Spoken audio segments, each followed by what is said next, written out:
Gulf breaking ന്യൂസിലേക്ക് സ്വാഗതം. പ്രവാസ ലോകത്തെ വിവിധ വാർത്തകൾക്കായി ഈ ചാനൽ സബ്സ്ക്രൈബ് ചെയ്യൂ.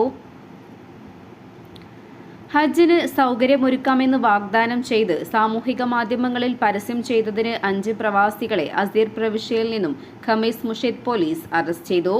ബംഗ്ലാദേശി സുഡാനി പൗരന്മാരാണ് പിടിയിലായത്. തീർത്ഥാടകർക്ക് മക്കയിലെ പുണ്യസ്ഥലങ്ങളിൽ താമസ ഗതാഗത സൗകര്യങ്ങൾ വാഗ്ദാനം ചെയ്തതായിരുന്നു പരസ്യമെന്ന് പൊതുസുരക്ഷാ അതോറിറ്റി അറിയിച്ചു. പ്രതികളെ അനന്തര നടപടികൾക്കായി പബ്ലിക് പ്രോസിക്യൂഷന് കൈമാറി. ഇത്തരം വ്യാജ പരസ്യങ്ങൾ ശ്രദ്ധയിൽപ്പെട്ടാൽ മക്കയിലും റിയാദിലും കിഴക്കൻ പ്രവിശ്യയിലുമുള്ളവർ 911 എന്ന നമ്പറിലും മറ്റ് സ്ഥലങ്ങളിലുള്ളവർ 999 എന്ന നമ്പറിലും വിവരം അറിയിക്കണമെന്ന് പൊതുസുരക്ഷാ അതോറിറ്റി ജനങ്ങളോട് ആവശ്യപ്പെട്ടു.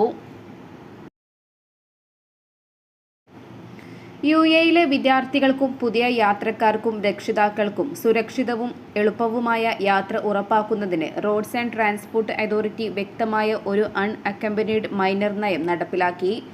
8 വയസ്സിന് താഴെയുള്ള കുട്ടികൾ മുതിർന്നവരുടെ സാന്നിധ്യമില്ലാതെ ദുബായ് മെട്രോ, ബസ് തുടങ്ങിയ പൊതുഗതാഗത മാർഗങ്ങൾ ഉപയോഗിക്കുന്നത് ശുപാർശ ചെയ്യപ്പെടുന്നില്ല. ആയതിനാൽ 11 വയസ്സിന് മുകളിലുള്ള വിദ്യാർത്ഥികൾക്ക് തനിച്ച് യാത്ര ചെയ്യാൻ അനുവദിക്കുന്ന നയമാണ് നടപ്പിലാക്കിയിട്ടുള്ളത്. കൂടാതെ ഇതുവഴി കുട്ടികളുടെ സുരക്ഷ ഉറപ്പാക്കുന്നതിനും അവരെ അപകട സാധ്യതകളിൽ നിന്നും സംരക്ഷിക്കുന്നതിനും പ്രത്യേക കരുതൽ കൂടെ ഉണ്ടാകും. ഈ നയത്തിന്റെ അടിസ്ഥാനത്തിൽ രക്ഷിതാക്കൾക്കും അധ്യാപകർക്കും പൊതുഗതാഗതം ഉപയോഗിക്കുന്ന കുഞ്ഞുങ്ങളെക്കുറിച്ച് കൂടുതൽ ജാഗ്രത പുലർത്തണം.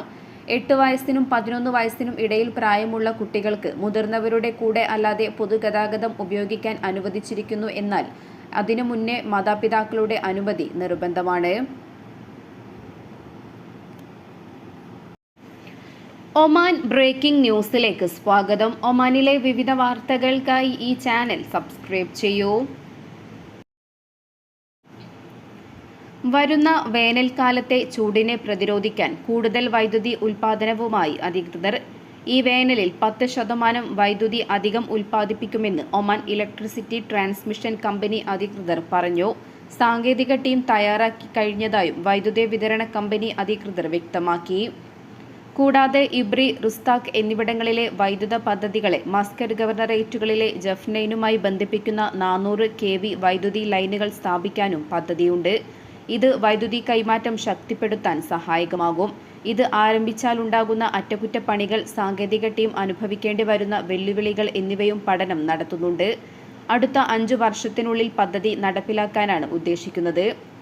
വരുന്ന ചൂടുകാലത്ത് കൂടുതൽ വൈദ്യുതി എത്തിക്കാൻ സാങ്കേതിക ടീം അടക്കം എല്ലാ സമിതികളും തയ്യാറെടുപ്പ് നടത്തി കഴിഞ്ഞതായി Oman electricity transmission company general manager Sultan Al Rawahi അറിയിച്ചു.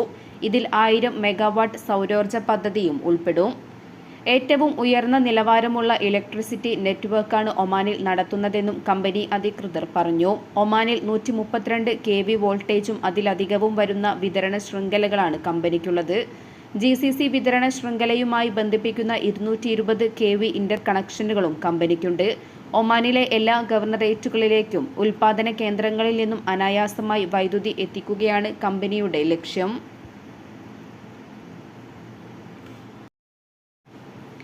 ഇന്ത്യൻ രൂപ ശക്തി പ്രാപിക്കാൻ തുടങ്ങിയതോടെ ഒമാൻ റിയാലിന്റെ വിനിമയ നിരക്ക് താഴ്ന്നു.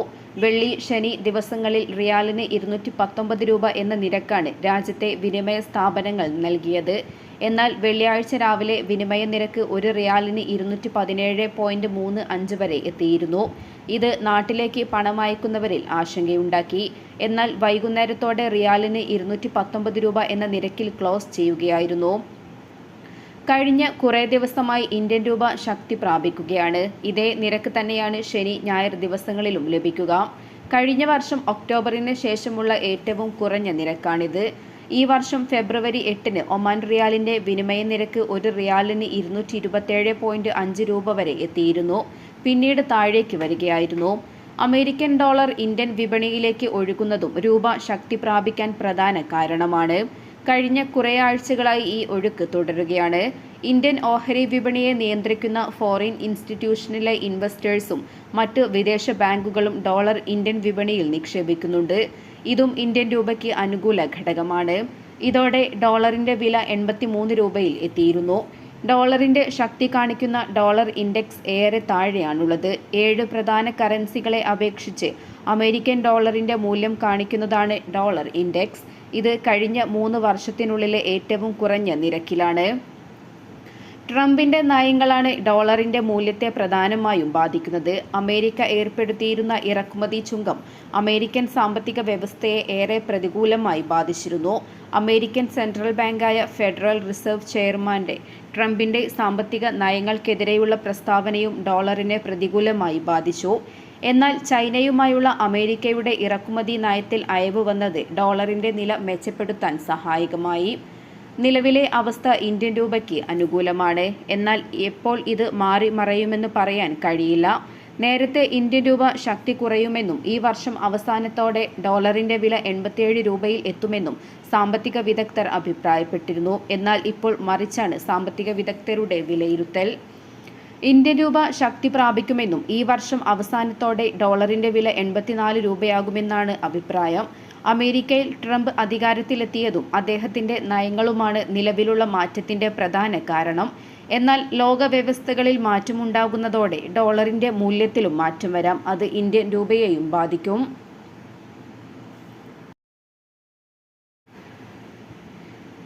മസ്കറ്റ് അന്താരാഷ്ട്ര പുസ്തകമേളയുടെ 29ാമത് പതിപ്പിന് തിരശ്ശീല വീണു. ഈ വായനയുടെ കാലത്തും പുസ്തകങ്ങളെ നെഞ്ചോട് ചേർക്കുന്ന മനോഹരമായ കാഴ്ചയായിരുന്നു പുസ്തക നഗരിയിൽ കണ്ടത്. സ്ത്രീകളും കുട്ടികളും യുവാക്കളുമെല്ലാം അക്ഷര നഗരങ്ങളിലേക്ക് ഒഴുകി. സ്വദേശി പൗരന്മാരും കുടുംബമായിട്ടാണ് എത്തിയത്. വാരാന്ത്യ ദിവസങ്ങളിലായിരുന്നു ഏറ്റവും കൂടുതൽ തിരക്ക് അനുഭവപ്പെട്ടത്. മികച്ച പ്രതികരണമാണ് ആളുകളിൽ നിന്നും ലഭിച്ചതെന്നും പുസ്തകങ്ങൾ നല്ല രീതിയിൽ വിറ്റഴിഞ്ഞു പോയെന്നും സ്റ്റാൾ ഉടമകൾ പറഞ്ഞു. UAE സുപ്രീം കൗൺസിൽ അംഗവും ഷാർജ ഭരണാധികാരിയുമായ Sheikh doctor Sultan bin Muhammad Al Qasimi, Iran വിദേശകാര്യമന്ത്രി എന്നിവർ വിവിധ ദിവസങ്ങളിലായി പുസ്തകോത്സവ നഗരിയിൽ എത്തിയിരുന്നു. ഈ വർഷം 35 രാജ്യങ്ങളിൽ നിന്നുള്ള 674 പ്രസാധക സ്ഥാപനങ്ങളാണ് മേളയിൽ പങ്കാളികളായത്. അതിൽ 640 എണ്ണം നേരിട്ടും 34 എണ്ണം ഏജൻസികൾ വഴിയും പങ്കെടുത്തു. വടക്കൻ ഷെർക്കിയായിരുന്നു ഈ വർഷത്തെ അതിഥി ഗവർണറേറ്റ്. വൈവിധ്യമാർന്ന പ്രസിദ്ധീകരണങ്ങൾ, പാനൽ ചർച്ചകൾ, സാംസ്കാരിക പ്രദർശനങ്ങൾ എന്നിവയും നടന്നു. അതിഥി ഗവർണറേറ്റായ വടക്കൻ ഷെർക്കിയയുടെ സാംസ്കാരികവും ചരിത്രപരവുമായ അടയാളങ്ങൾ, ശാസ്ത്രീയവും മാനുഷികവുമായ നേട്ടങ്ങൾ, വിനോദസഞ്ചാര കേന്ദ്രങ്ങൾ, ആധുനിക ജീവിതത്തിന്റെ ഘടകങ്ങൾ എന്നിവ ഉയർത്തിക്കാട്ടുന്ന സാംസ്കാരിക പരിപാടികളും പ്രവർത്തനങ്ങളും സന്ദർശകർക്ക് മികച്ച അനുഭവമായി. ഷെർക്കിയയുടെ സാംസ്കാരിക, ചരിത്ര, ശാസ്ത്രീയ, മാനുഷിക പൈതൃകം ഉയർത്തിക്കാട്ടുന്നതിനോടൊപ്പം സമകാലിക ജീവിതശൈലിയും വിലായത്തുകളിലുടനീളം വ്യാപിച്ചു കിടക്കുന്ന പ്രധാന വിനോദസഞ്ചാര ആകർഷണങ്ങളും പ്രദർശിപ്പിച്ചിരുന്നു. കുട്ടികളുടെ മുങ്ങിമരണങ്ങൾ റിപ്പോർട്ട് ചെയ്യപ്പെടുന്ന സാഹചര്യത്തിൽ സുരക്ഷാ നിർദ്ദേശങ്ങളുമായി റോയൽ ഒമാൻ പോലീസ് രംഗത്ത്. കഴിഞ്ഞ ദിവസം വടക്കൻ ബാത്തിന ഗവർണറേറ്റിലെ ഖാബൂറ ബീച്ചിൽ സഹോദരന്മാർ മുങ്ങി മരിച്ചിരുന്നു. 7ഉം 10ഉം വയസ്സുള്ള സഹോദരന്മാരാണ് നീന്തുന്നതിനിടെ മരണപ്പെട്ടത്. പോലീസ്, കോസ്റ്റ് ഗാർഡ് വിഭാഗവും പൗരന്മാരും ചേർന്നാണ് ഇവരുടെ മൃതദേഹം കണ്ടെടുത്തത്.